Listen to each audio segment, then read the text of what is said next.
Hello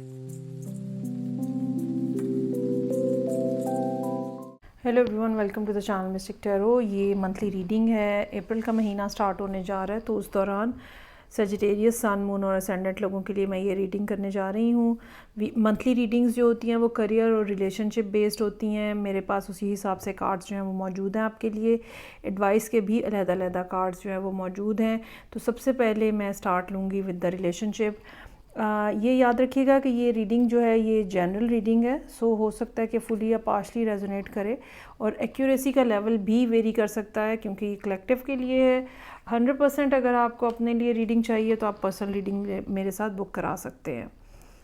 okay जी, ऐसा लगता है जैसे ये एक कपल हो, फैमिली की कोई बात हो, या इसमें फैमिली इन्वॉल्व है। अगर ये फैमिली नहीं भी है, अगर आप दोनों की, तो मतलब अगर आप हस्बैंड वाइफ नहीं भी हैं तो भी कहीं ना कहीं फैमिली का एस्पेक्ट जो है वो मौजूद है। इसमें जो फीमेल है, जो अब ये बात आपको ख़ुद देखनी पड़ेगी कि आप कहाँ पे मौजूद हैं इस सारी रीडिंग के अंदर, being a Sagittarius person. But what I feel कि जो सेजिटेरियस है ना, वो यहाँ पे एम्प्रेस की एनर्जी लिए हुए हैं, जो कि ज़्यादा आप ये कह लें कि स्पिरिचुअली अलाइंड एनर्जी है as compare to the other person जिनके साथ आप डील कर रहे हैं, जो कि किंग ऑफ कप्स के तौर पे आ रहे हैं। एक पॉसिबिलिटी ये है कि आप जो है वो किसी वाटर साइन के साथ डील कर रहे हैं, चाहे ये वाटर साइन उनके सन के ऊपर है, मून के ऊपर है, राइजिंग के ऊपर है, ठीक है, लेकिन ये कि वाटर साइन की प्रेजेंस जो है वो काफ़ी ज़्यादा स्ट्रॉन्ग है, या फिर ये पर्सन जो है ये इसको अपने इमोशंस जो है ना उनको बहुत अच्छे से कंट्रोल करना आता है और ये चीज़ों को एक्सप्रेस नहीं करते हैं, या बहुत ज़्यादा अपने बारे में, अपने इमोशंस के बारे में बात नहीं करते हैं। तो बड़ा एक इमोशनल कंट्रोल जो है ना वो यहाँ पे नज़र आ रहा है। अब ये ऐसा महसूस होता है कि जैसे पिछले कुछ अरसे के दौरान आप दोनों के दरमियान में कुछ मामलात जो हैं वो डिस्टर्ब हैं, कहीं ना कहीं कुछ चीज़ें जो हैं वो अनसेड हैं, या कुछ चीज़ें ऐसी हैं जो कि डिस्टर्बेंस जिनके ऊपर हुई है लेकिन उनको क्लियर नहीं किया गया। आप दोनों के दरमियान में अच्छी खासी एक दोस्ती का फैक्टर जो है वो नज़र आ रहा है, लेकिन अभी एट द मोमेंट ऐसा महसूस होता है जैसे दोनों लोग जो हैं वो अपने अपने कॉर्नर्स के अंदर खड़े हैं और they are not interacting with each other, या they are not talking with each other. और दरमियान में जो दोस्ती वाला फैक्टर है, या जो एक होता है रिलेशनशिप, एक होती है दोस्ती, ठीक है, तो जो दोस्ती वाला फैक्टर है ना वो कहीं पे कॉम्प्रोमाइज्ड है, और आप being a Sagittarius person you are simply waiting for this person जो कि किंग ऑफ कप्स है, कि ये आपके साथ बात करने का आगाज़ करें। दोनों लोग जो हैं वो अपनी अपनी जगह पे एक स्टैटिक किस्म की एनर्जी लिए हुए हैं। 2 of swords, I don't want to share my emotions, I don't want to discuss whatever I am thinking.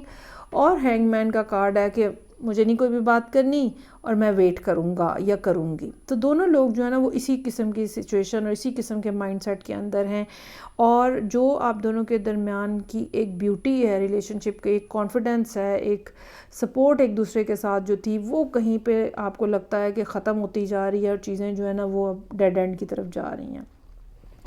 और ये एक फीलिंग जो कि चीज़ें डेड एंड की तरफ जा रही हैं, ये आपके लिए बहुत ज़्यादा तकलीफ़ दे है। सो 9 ऑफ सोर्ड्स है, बैक ऑफ क्या कहते हैं इसको, एंड ऑफ द डेक जो है, या बैक ऑफ द डेक जो है, 9 ऑफ सोर्ड्स है यहाँ पे बॉटम ऑफ द डेक, और 8 ऑफ सोर्ड्स है, ठीक है। परेशानी इतनी ज़्यादा है, लो कॉन्फिडेंस पे हैं आप, क्या करना चाहिए कुछ समझ नहीं आ रही, और चीज़ें जो हैं वो मेस्ड अप होती चली जा रही हैं।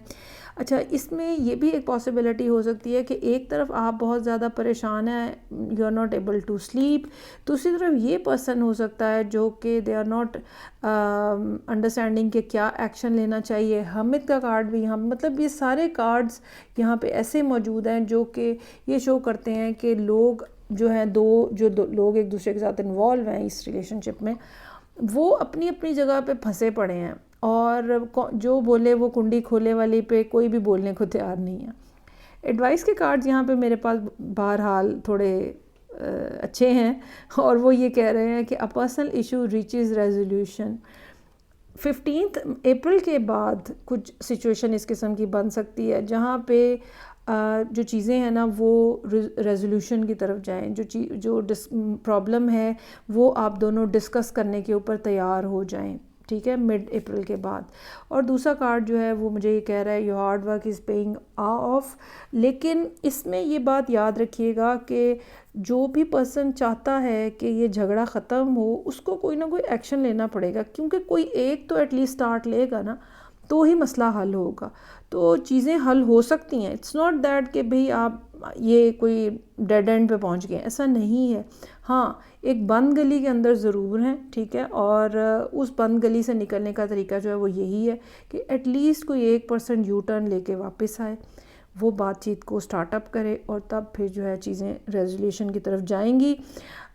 10 ऑफ पेंटिकल्स मुझे ये बता रहा है कि यहाँ पे फैमिली, बच्चे, घर के मामलात, फाइनेंसेस, सब चीज़ें इन्वॉल्व जो है वो नज़र आ रही हैं। ये कोई रोमांटिक सिचुएशन नहीं नज़र आ रही, एक मैच्योर कपल नज़र आ रहा है जो कि यहाँ पे इस टाइम पे जिनका रिलेशनशिप जो है वो डिस्टर्ब है। अच्छा जी, अब हम आगे बढ़ते हैं और जो करियर के मामलात हैं वो देखते हैं कि क्या हैं।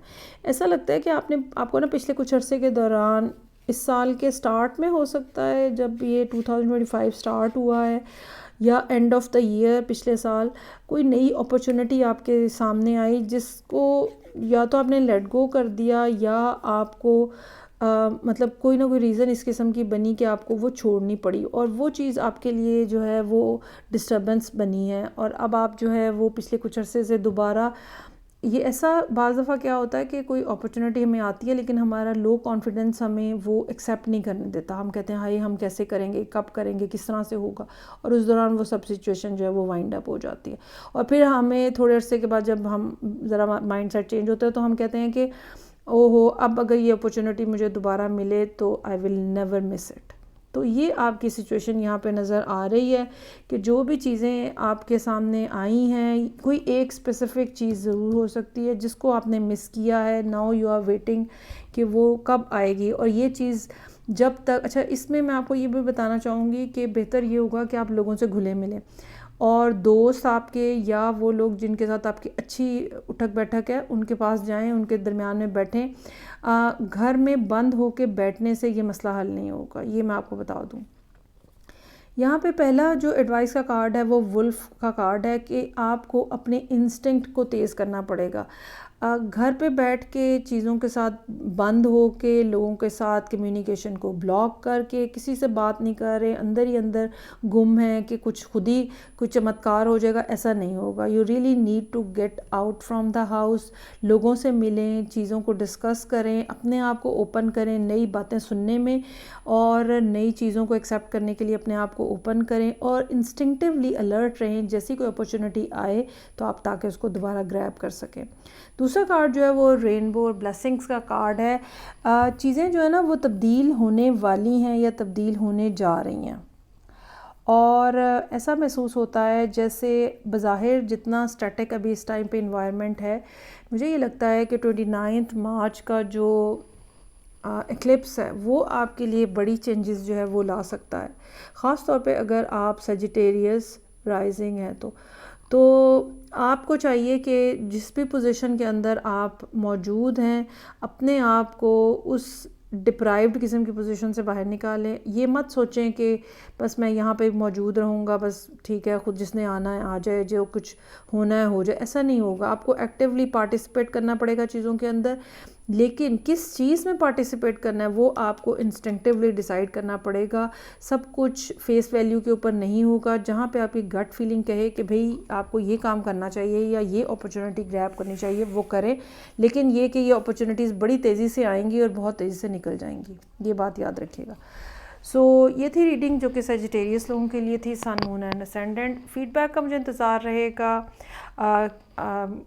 कि ये रीडिंग आपको कैसी लगी है। मैं आपसे नेक्स्ट रीडिंग से फिर मिलूँगी। अपना बहुत ज़्यादा ख्याल रखिएगा। खुदा हाफ़िज़।